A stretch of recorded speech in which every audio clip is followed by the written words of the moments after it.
This is Little Caesar's Pizza. How can I help you? On July 8, 2003, a Little Caesar's cashier in San Jose, California, received the most unusual call. A little girl with a whimpering voice, holding back her tears as she spelled every letter of her address, one by one. I'm sorry? Who is this? Little did they know, she had been kidnapped and her abductor was forcing her to call them. After multiple days of captivity, this had been her only contact with the outside world. He went downstairs, came back upstairs with the pizza and was standing with the pizza box and was staring at me. And he handed me a flyer.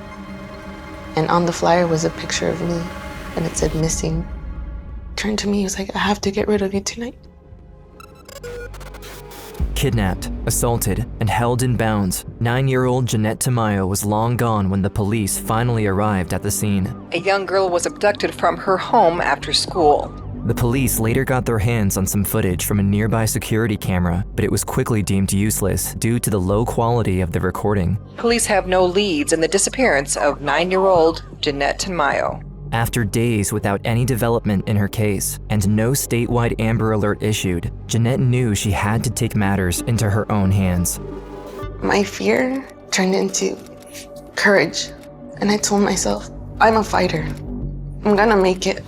In the thriving city of San Jose, California, in the heart of Silicon Valley, 9-year-old Jeannette Tamayo just got off her school bus and was heading home. Once there, she noticed that the screen door was slightly ajar. She thought that maybe her mother came back from work early and didn't think much of it. Once inside, she went to her room and realized that something was wrong. Her bedroom window had been smashed and there was broken glass everywhere. She immediately took a step back and ran toward the phone to call her mom, but to her dismay, the cable had been cut off. Before she had time to understand what was happening, she heard someone knocking at the door. Jeannette turned around and saw a stranger behind the screen. Scared and confused, she reluctantly opened it.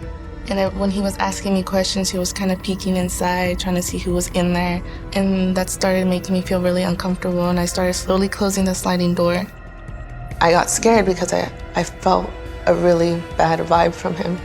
And he put his hand in the way, slid it open, grabbed me, and took me to my brother's room. He threw me on the bed and took off my pants. Out of respect for Jeannette, we won't cover the assault, as it is extremely graphic. After he was done, her attacker handcuffed her and tied her legs together. He then carried her to his car parked in the garage. There, the man tried to open the door, but couldn't lift it more than a few inches before he saw another vehicle stopping right in front of the garage. From the back seat, Jeannette recognized her mother's car. My brother crawled under the garage. When it opened a few inches, the first thing I told him was to run.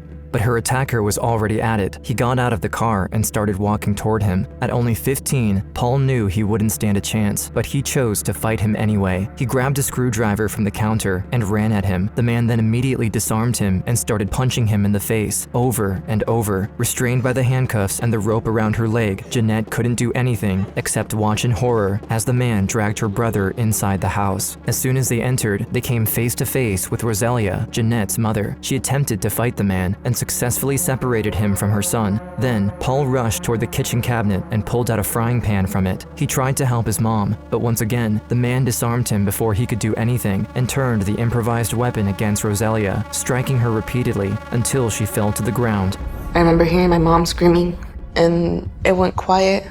I couldn't hear much after that. And I see the man rush back into the garage and into the car. And when I seen blood on his face, I was like, did you kill them? And he just started laughing and I just started to cry. I was like, I didn't know if he had killed them. I didn't know, like, if they were there anymore, if he had killed them. And I was just thinking with the blood on his face that they were gone. My family was gone. Driving like a madman, Jeannette's kidnapper cut through some of her neighbor's bushes. Fighting through her restraints, she managed to turn around and take one last look at her house before they turned the corner. She felt an overwhelming feeling of relief when she made eye contact with Rosalia, running amok behind the car. Her face was heavily wounded and covered in blood, but at least she was alive. Not far behind, her brother Paul was painfully limping towards some bystanders, waving his arm in the air and screaming for help. As soon as the car passed the corner, Jeannette started to scream at the other drivers passing by, slamming her shoulder against the window in an attempt to catch their attention. But her undertaking didn't go unnoticed, as her attacker immediately grabbed the screwdriver from earlier and violently attacked her. After being hit twice, she moved out of his reach. I just remember sliding down, laying there and looking up at the ceiling of the car and just thinking to myself, I'm not gonna make it. I'm gonna die. Back at the house, after the police arrived, Rosalia was refusing to get into the ambulance. She was trying to explain everything that happened to the detective and the other officers, but her condition kept getting worse by the minute, and her panic state didn't do much to help. So after they secured Paul, they had to force her onto a stretcher against her will. They were both sent to the nearest hospital. To a mother, I don't care what happened to you, you thinking and your kids, but I don't can do anything. I don't can do anything. I don't protect my kids.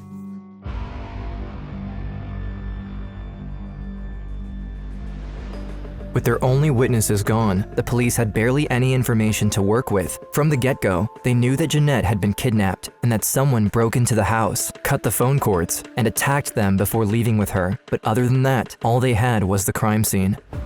One of the first things that I did notice in the garage was a lot of blood. I knew at that point this was a very violent crime.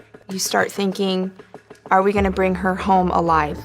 Heather Randall, the detective assigned to the case, initially thought that maybe some of the blood around the kitchen and the garage belonged to Jeannette. As her forensic team were grabbing samples and examining the scene, she also called in handlers and bloodhounds to get the search started as soon as possible. But sadly, this didn't lead them very far, since neither Jeannette nor her attacker were injured during the initial attack. As this was happening, she also noticed a security camera in the driveway of one of the neighbors. By reviewing the footage it captured in the last hour, they were able to establish a rough timeline of the events. 30 minutes before Jeannette arrived, her attacker smashed her bedroom window and burglarized the house. He then went back to his car and waited for Jeannette to arrive. Afterward, he followed her and knocked at the door. He then assaulted her in the bedroom for almost 30 minutes, at which point they headed to the garage. Meanwhile, Paul and Rosalia made it to the house. In the last bit of the recording, we can clearly hear Rosalia and Paul screaming for help.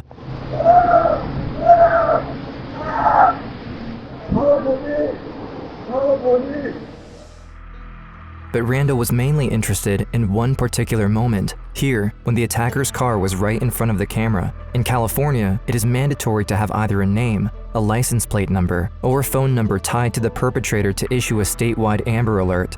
It's heartbreaking. You have the evidence right there, it's so close, and yet you need just a little bit clearer video. So before she was able to fall back on Paul and Rosalia, she alerted the media, hoping that even without an Amber Alert, maybe the population would mobilize themselves anyway and spread the word about her disappearance. Together with her department, they got service helicopters in the air with loudspeakers, calling out her name, and gave press conference after press conference, just to make sure Jeannette's name was on everyone's mind in San Jose. It puts 1,000 more sets of eyes out on the street, and we knew it was extremely important to push the information out to the public, give them a picture of Jeannette, make sure that flyers were flooded throughout the city.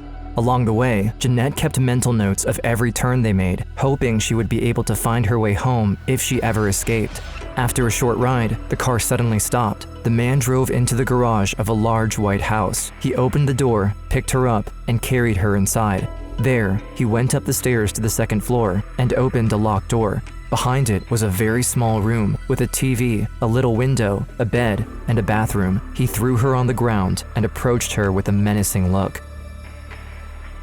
After each assault, he would clinch her wrist to the shower head using a pair of handcuffs, run the water, and leave her there for a while. Like, I started to break down and cry, and that was my only safe place, was the shower, because every time he left me in the shower was when he didn't touch me, he wouldn't hurt me, or he wouldn't rape me. The next morning, the aftermath of the kidnapping took its toll. While the rest of the Tamayo family gathered around Rosalia in San Jose, the police asked some of the family members to take part in the public address. In the morning, he was watching the news again. My cousin was talking to me through the news. She was saying, "Jeannette, if you can hear us, just know that. Be strong, girl. We're looking for you." She was like, "Just don't give up." That gave me hope. That gave me the strength. Either I'm going to fight to get out of here or die trying. During her second day of captivity, Jeannette started to plan out what would be her best course of action against her abductor. Because my life was at risk, I said to myself, I have to have a conversation with him so he gains my trust. So she tried to ask him the most casual question she could think of. So I remember asking him, "Where are you from?" Her attacker turned around with a dubious look on his face. He stood up, looked at her straight in the eyes, and for the first time since he kidnapped her, smiled. An intense feeling of disgust filled her chest. At that moment, she wished she could have spit at his face, stabbed him in the back with his screwdriver, or any other acts of retaliation one could think of. But instead, she listened to her instinct. She smiled back, trying to look as innocent as possible. She then asked him if she could get a glass of water. He handcuffed her and for the first time, left her alone in the room while he went down the stairs to go and get it. Now by herself, she started to nervously tinker with the handcuffs since she had noticed that the lock didn't require any key. It was mechanical. I remember feeling with my fingers a little button and like a latch. I realized that if I moved the latch one way and pressed that button, the handcuffs would release. Now freed, she knew she only had a minute to think of something useful, something that could either save her or maybe help the police find the culprit if she ended up getting murdered. My brother and I would always watch CSI, Law and Order, and the detectives on the shows would always look for clues. Swiftly, she grabbed the watch the man left on the nightstand. Then, she rushed to the other side of the room, where the man had placed a few toys for her to play with. She grabbed a little clay turtle out of them, and finally, she ran by the bathroom and grabbed her underwear. She remembered that the CSI cast often used the victim's underwear in sexual assault cases, and she wanted him to be punished for what he did to her. But soon enough, her investigation was cut short as she began to hear the heavy footsteps of her kidnapper walking up the stairs. I jumped back on the bed, put the handcuffs on, and once he walked through the door, he just looked at me, and in my mind I was hoping, please don't touch me, because I had things on me that I was afraid that he might find. On the third day, Jeannette's family was devastated by the lack of progress the case had made. Despite the incredible amount of effort pulled by Randall, the police still had nothing on hand that could lead to her location. When the police tried to tell Roselia that past the 48 hours mark, most kidnapped children are never found, she refused to listen. I feel very, very, very sad because you're scared. My daughter, she's a little kid. She had only 10 years. I asked the police what happened with my daughter. When my daughter came by, say, maybe never. I'm screaming a lot. My daughter I don't see for 3 days. I don't feel comfortable because I don't protect her. I don't protect her, I don't feel good.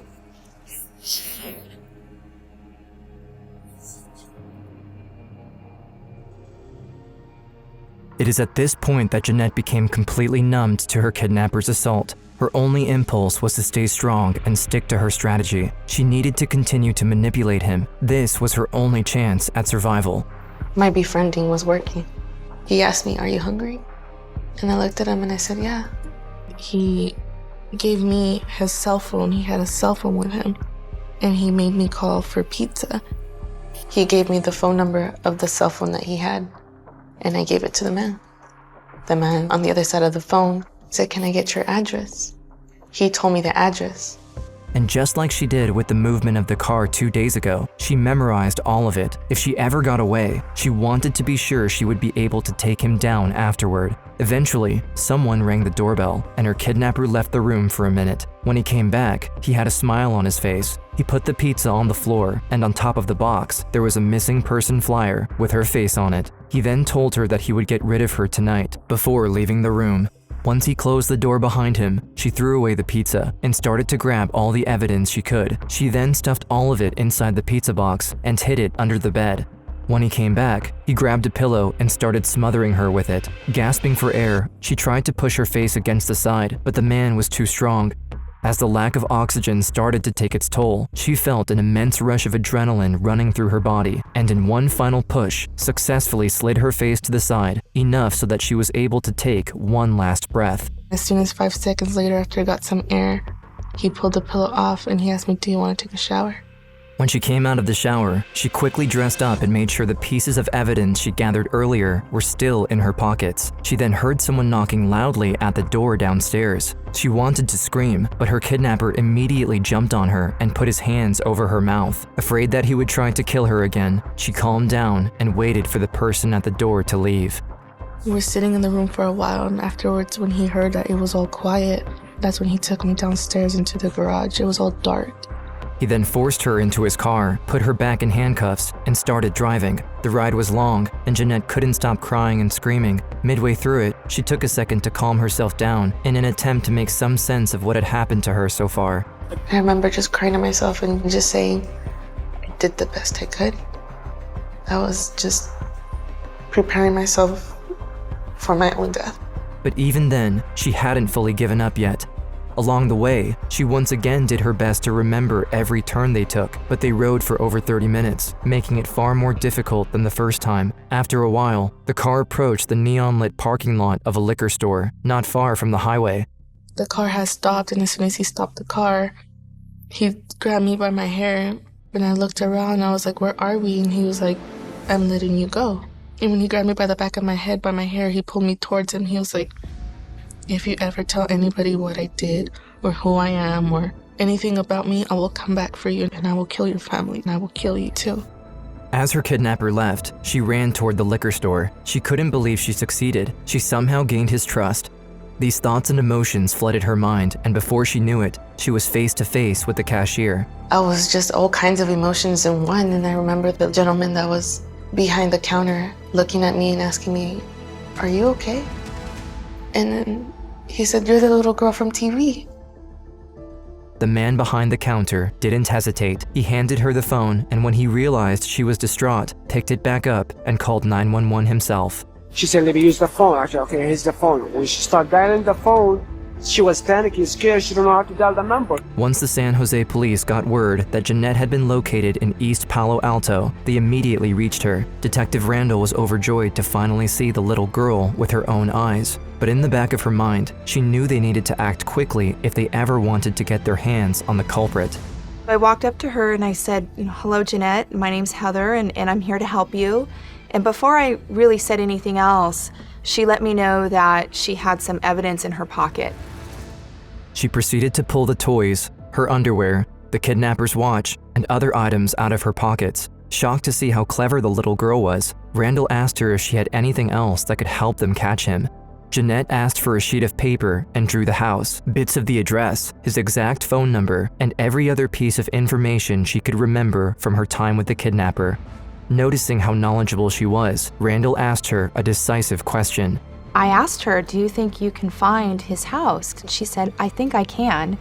And she said that she could direct us by saying right or left, right or left.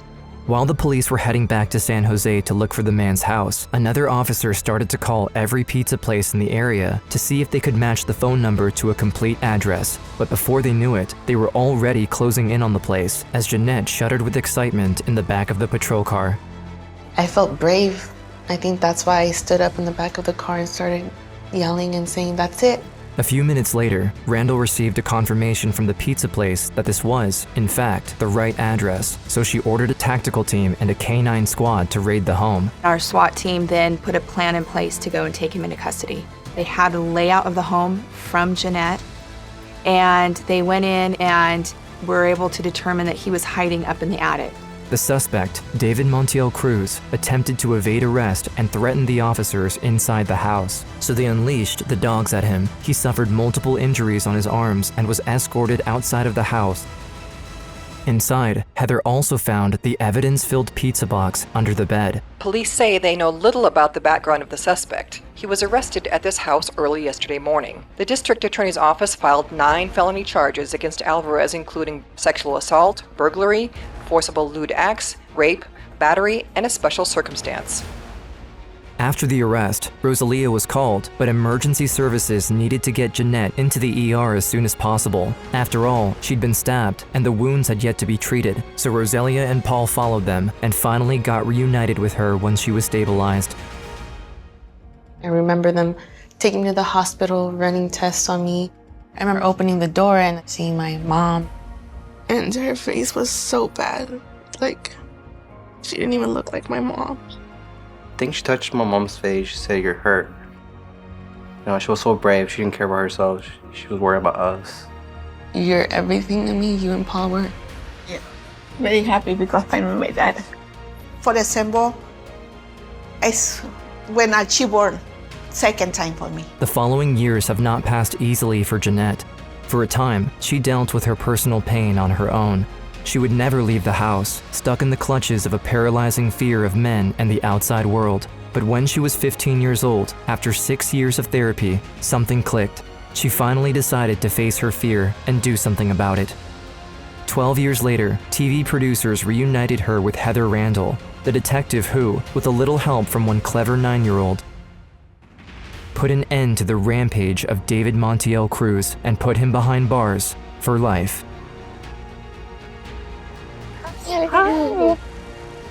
It's so good to see you. I never really got the chance to come back and tell you guys thank you for everything that you did. I really appreciate it. You were strong, you're smart. What happened was you were amazing. You were brave, and that's why you're here today. Even if her trauma hindered her childhood, she didn't let it take over her life as an adult. Today, she decided to follow in Heather's footsteps and study law enforcement. Her goal is to one day be a detective and help her community in the same way Heather helped her. And on top of that, she also wants to become a voice for the missing and every victim of violence. Everybody has a story, and no matter what life throws at us, no matter what obstacles, we're all fighters. And we all have the ability to keep going. I turned my fear into courage. I got my family back.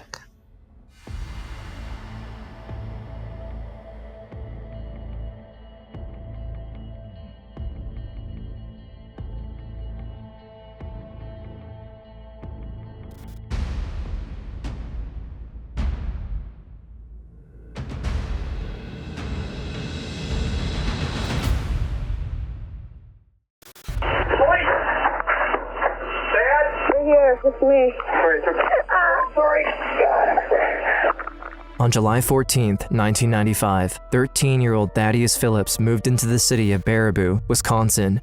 2 weeks later, he was laying on his neighbor's bed with almost every bone in his body fractured or crushed.